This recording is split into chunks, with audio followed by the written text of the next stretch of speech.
Spencer Lazara for MMAinterviews.tv here at with Nam Phan here at Nam Phan's Academy in Garden Grove. Going to break down this most recent episode of the TUF 12. So talk a little bit about the episode. Yeah, first of all, I didn't think that Marc Stevens deserves the wild card spot. I think, my opinion, I thought the straight guy was Andy Main. I thought he did the best out of all of us. Oh, all the guys that lost. And I don't even think Marc Stevens, thought he got the wild card spot. He was a lot of hype, but he got put to sleep in like for 15 seconds. And when he lost to Cody McKenzie the first time, I don't think he got the wild card spot. He didn't believe so. He got up to 185 pounds, fat, and he just started eating, drinking, and the next episode you see like mentally he starts to lose it, right? And then he's starting to hate life around this time. And when he got picked for the wild card spot, he was like, oh crap, and like now he has to cut 30 pounds. So you get picked, and then a couple days later you fight. So he has to lose like 30 pounds in like 2 days. Yeah, and a few days. And then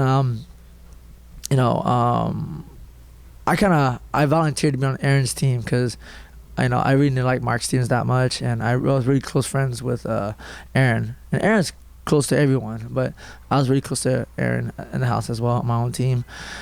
And the same way Josh Koscheck tries to, use mind games, plays these tricks on George St. Pierre, me and Aaron use the same strategy on Marc Stevens. Like in the last episode, you see Aaron Wilkinson and Marc Stevens in the sauna couldn't wait together.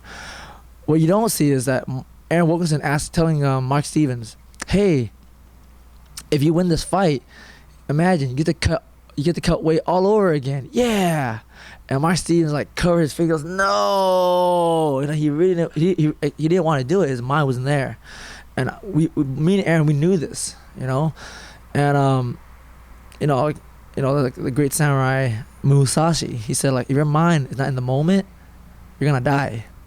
So me and Aaron's plan was to keep Marc's mind not in the moment. And Marc Stevens was always complaining about how he misses his girlfriend, how he hates being here, and like I miss making love to my girlfriend. Well, he didn't say love. He said things more vulgar than that in detail. It was disgusting. And I came over there. I was like, "Yeah, Marky, how you doing, man? Hey, man, did you miss home? Man, I miss my girlfriend too. I don't even have a girlfriend, And like, yeah. So man, I miss my girlfriend. I miss home. I can't wait to get out of this hellhole. Like, yeah, man. I was just stuck with him for an hour or half an hour, just talking about home. He getting more depressed and feeding him like more like salty food and stuff like that. And that's what happened. And then they fought. Yeah. So obviously we know Dana called you the worst cornerman in the history of cornermen. So talk a little bit about that. Yeah. So I thought I gave pretty decent instructions. I have a lot of experience in jiu-jitsu, and all the submissions that Marc Stevens was trying to apply on Aaron. I showed the defense, grab the wrist. Marc took his back, put your back to the floor. Got stuck in the triangle, elbows out, look up. Building space.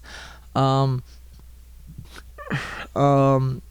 you're not, I know that we all in mixed martial arts, we see some bad judgment, some people getting robbed sometimes, and I think it's due because the referees the judges are not well educated or well versed in submissions or jiu-jitsu or grappling.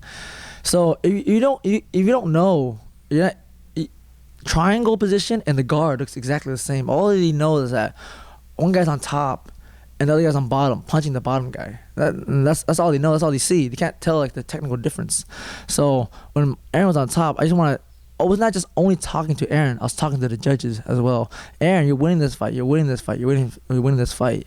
You gotta be more strategic and look outside the box sometimes, and just keep throwing punches and just keep your arms out and let him think he's winning. I don't know.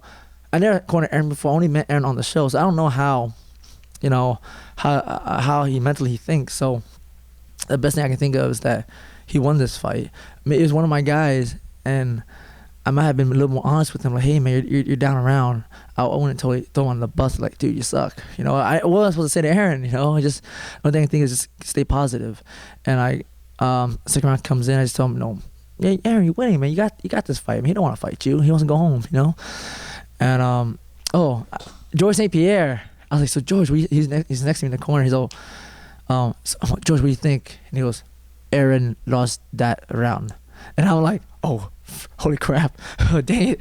All right. Oh, and I know this. I know he's not looking good. But, I gotta stay positive, So next round I told him, stay low, stick that jab in his face and keep that pressure. He's tired. Because Mike didn't have good gas, So, but he got taken down again. And I wanted him to get up. But Aaron has, long arms, long limbs. He had a good guillotine. And I said, you know what? Just finish it. And he got him. And I was very happy. Awesome. Dana White actually thought that you versus Alex Cisneros would have been a good matchup. Yeah. For two reasons, on a strategic level and a personal level. Strategically, I thought I had better striking, better wrestling, better jiu-jitsu. So I think I got him in all, in all aspects of the fight. And personally, I thought he was very annoying, and I wanted to beat his face. Yes. What made him really get on your nerves? It's just that, man. I mean, I met some cocky guys, a lot, but this guy's he's very arrogant, and if you're good, like say if Fedor comes around walking all cocky and everything like that, yeah, okay, yeah, I understand. It's annoying, but ain't no one gonna say nothing to him. But this guy ain't that good, but he's walking around like he's the man. He has he's fought like one fight, and he only has he's 4-2, so it's he ain't that great, he don't have that much experience. So I got like triple more than fights than him. I don't talk like that, But this guy was talking about in the house how he beat up 6 guys that tried to jump him, and he took off his belt, or he found a chain on the floor, and he whipped everybody to death, and he got scared and he ran away. And this guy's crazy. So just nonstop talking about how great he is. Just really got trying to bleach my dang clothes. I don't know why he did that for. That just came out of nowhere. So yeah, just wanted to mess him up. What was kind of the talk going into these fights? We know you can't divulge any information, but going into these quarterfinal fights, what was kind of the talk about who was the favorites in the quarterfinal fights, perhaps? Oh yeah, for sure the favorites were the question that came out the most was Michael Johnson versus Alex Caceres. Everyone's like, dude, you're gonna get messed up, and we all made jokes. I was like, oh man, this is gonna be fun. It's gonna be blood versus Crips, and one of the producers asked me, no, it was funny. It was when because those guys were talking about racism, right? And these freaking white boys would talk about they call me a dog eater and all this stuff like that. Crack out all these Asian jokes, and I say blood versus. Oh my God, look, it's blood versus Crips. And whoa, wait, whoa, that's taking it too far. Calm down there. I'm what the heck, And the producers, they thought it was funny. They asked me, so why is blood versus Crips funny, Nam Phan? I was like, because they're both and I had to apologize, and I was like, okay, I'm very sorry whoever got offended. Just because you're African American doesn't mean you belong to either the Bloods or the Crips Foundation. Okay, that was a bad joke. Oh, when you're getting hit with a bunch of Asian jokes, I guess you're feeling like everybody's laid back and you take them well, then maybe you can pop one off. Yeah, I thought so. I figured since I'm a minority, I can make fun of another minority. But if you're a white guy, you can't make fun of anybody. But these guys are tag me up with jokes, and when I see something, it's like, oh man, whoa, hey, that's not funny. I was like, what the heck?